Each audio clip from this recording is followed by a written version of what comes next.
It was a bright and joyful day in the small village of Okoba, Nigeria. Zelena, a quiet 17-year-old orphan, moved quickly through the crowd, serving food and drinks at a big family celebration.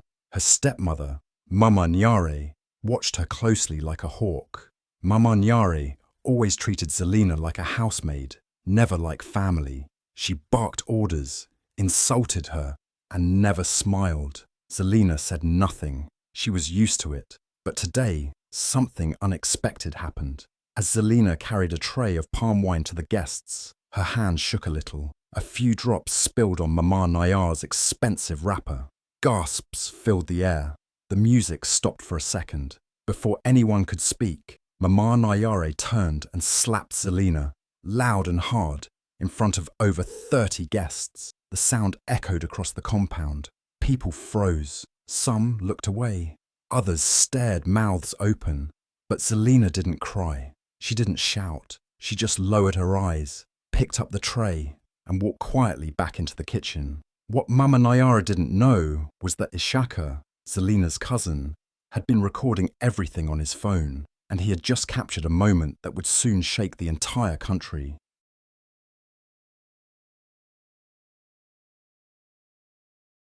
The moment Mama Nyare's hand struck Zelena's cheek, the whole compound went silent. It was as if time itself stopped. The music cut off, the laughter died, and all you could hear was the soft hum of the village breeze. Some guests gasped, their mouths hanging open. A few women clutched their chests. Others quickly turned their heads, pretending they hadn't seen anything. Children froze mid-play, staring in shock. But Zelena didn't scream. She didn't cry. She didn't even touch her face. She just stood there, her eyes wide for a second, then calmly looked down, turned around, and walked back into the kitchen like nothing happened. No one followed her. No one said a word. It was as if her pain didn't matter, as if she had always been invisible. But someone had seen everything. Someone had captured it all, hidden behind a group of boys near the gate. Ishaka had been filming the party with his phone, hoping to post funny clips on TikTok later. But when that slap rang out, his phone was already in his hand, recording. His heart raced, his fingers shook. He didn't mean to catch it, but he did. The anger in Mama Nyare's eyes, the sound of the slap, Zelena's silent shame, and the heavy silence that followed. It was all there, clear and raw. Ishaka didn't say anything at first. He walked around the rest of the party, pretending like everyone else that nothing had happened. But inside, he was boiling. He had always known Mama Nyare treated Zelena badly. He had seen the harsh words, the way she made her clean and cook like a servant, while her own children sat and played. But this slap, in front of everyone, was too much. It wasn't just disrespect, it was humiliation. That night, when the celebration ended, and the last of the guests had gone home, Ishaka sat alone on his bed, staring at the video. He watched it over and over, his hands tight around his phone. He remembered how Zelena didn't say a word, how her eyes looked so tired, so used to pain, and the caption came to him like a whisper. She slapped her stepdaughter like a dog. Is this motherhood?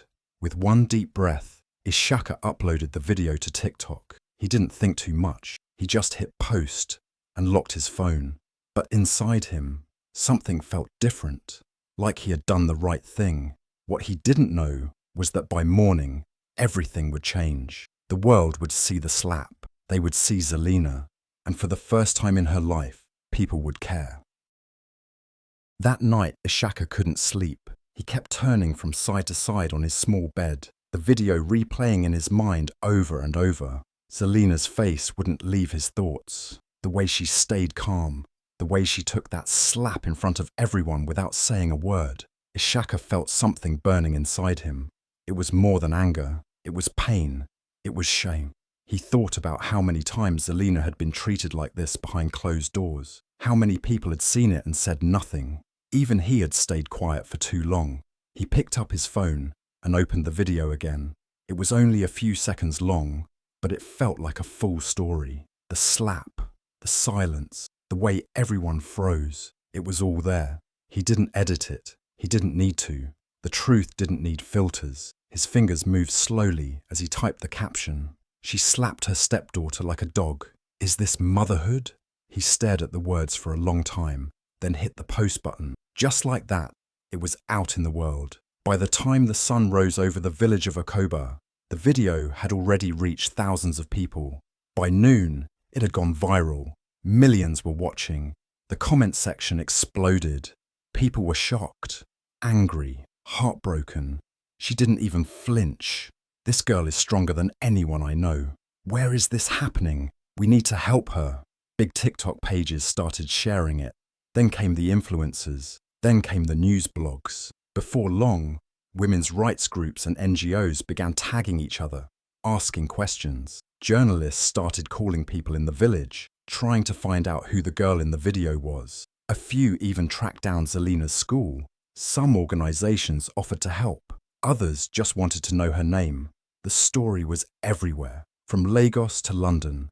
In the village, people were whispering. Phones buzzed non-stop. Mama Nyare's name was now known by people she had never met. Strangers were calling her out. Her church group started asking questions. Her business partners stopped replying to her messages. And Zelena, she didn't even know yet. She was still doing chores, washing plates in silence, unaware that her world was about to flip upside down. Ishaka watched the views climb into the millions. He saw the comments pouring in. His heart was racing. He didn't know if he had done too much or not enough. But one thing was clear now. The world had seen the slap, and this time they weren't going to stay silent.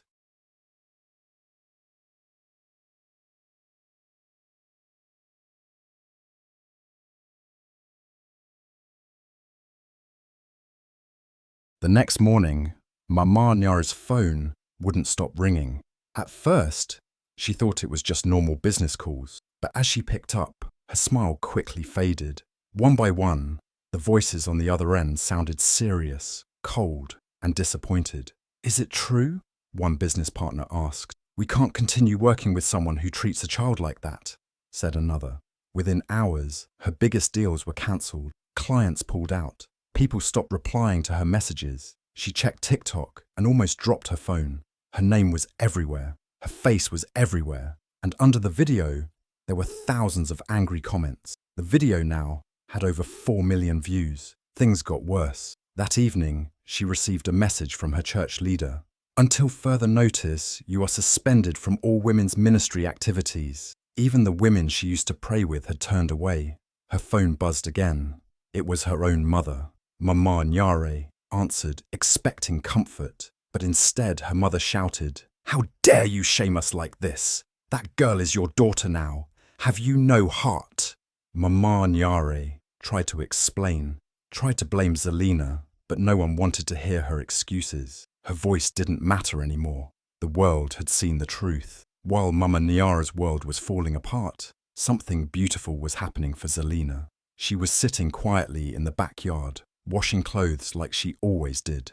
She had no idea that people around the country were looking for her, trying to help her. Then Ishaka came running. Zelena, they want to talk to you. An organization called the Women of Light Foundation. She looked at him, confused. Who are they? She asked softly. Ishaka smiled, holding up his phone. They're people who care, people who saw what happened and want to change your life. A woman from the foundation called. Her voice was calm and kind. She told Zelena, You are not alone. We've seen the video. We saw your strength. We want to help you. Zelena didn't know what to say. The woman continued, We're offering you a full scholarship, a safe place to live, and support for your dreams. You deserve to be somewhere you are respected and loved. Zelena's hands shook as she held the phone. No one had ever said such things to her before. She looked at Ishaka with wide eyes. Is this real? She whispered. He nodded, eyes full of tears. Yes, it's real. You're free now. And just like that, the girl who had been slapped in front of the world was now being lifted up by it. Voices she had never heard were now louder than the one that had tried to silence her. And for the first time in her life, Zelena felt seen and safe.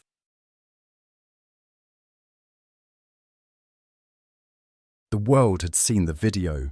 They had seen the slap, the silence, and the strength in Zelena's eyes. And now, They wanted to hear her voice. A week after the video went viral, Zelena sat in a makeup chair at a big TV station in Lagos, blinking under the bright studio lights. She had never been in a place like this before. She was wearing a simple dress, her hair neatly braided, and her heart beating fast.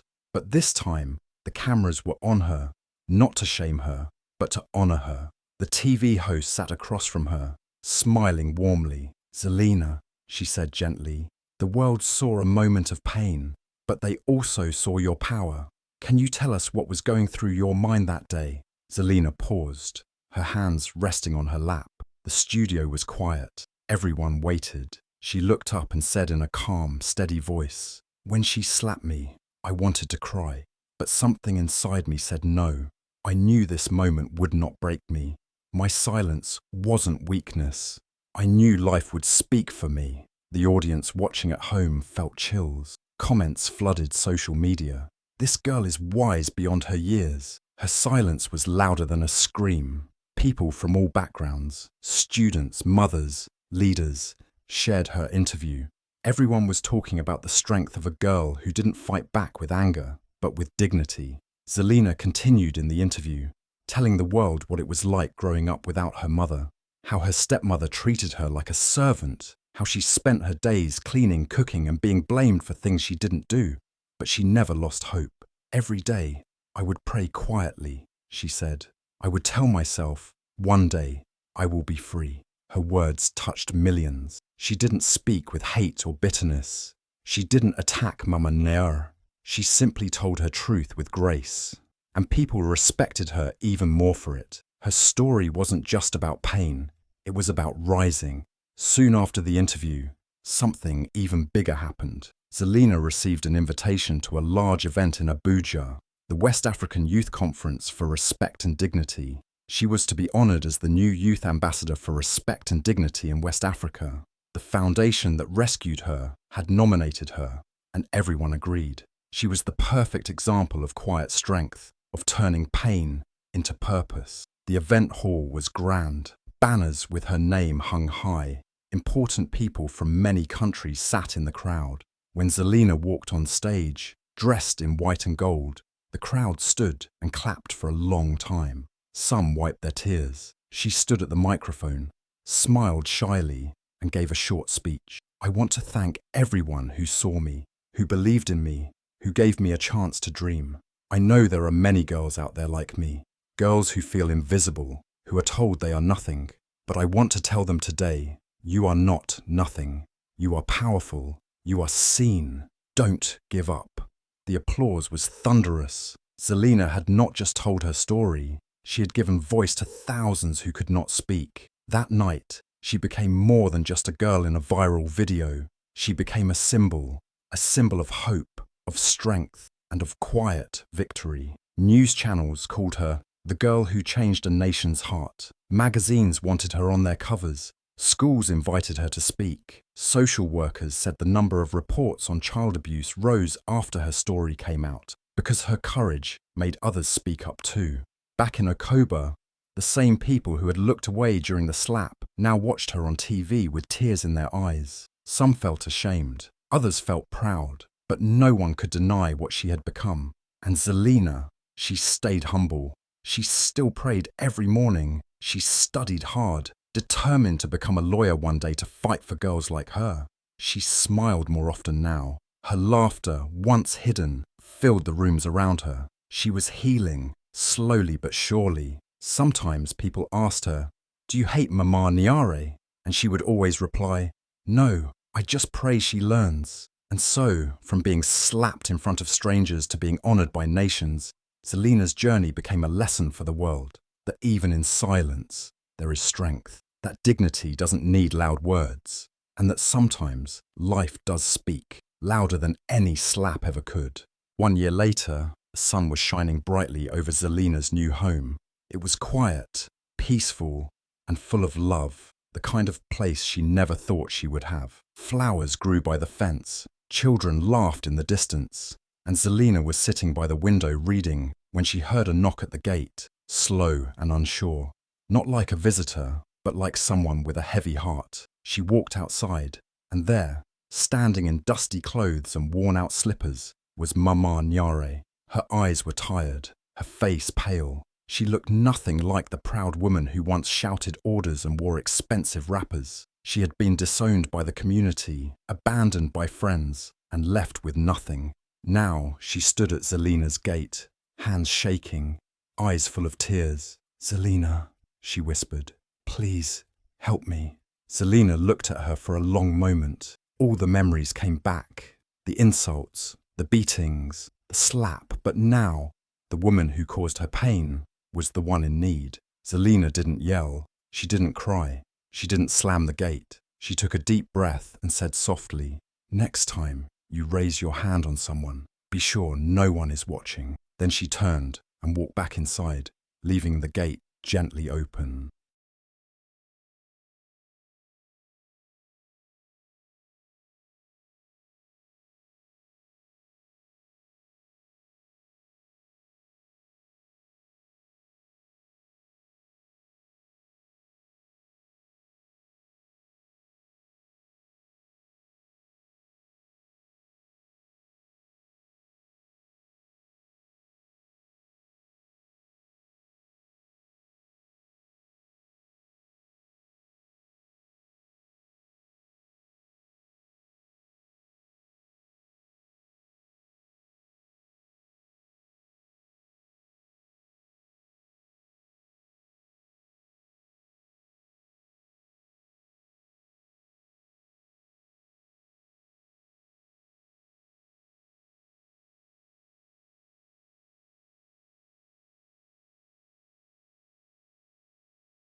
As security grabbed Sephew by the arms, ready to drag him out of the room, Kelechi stepped forward one last time.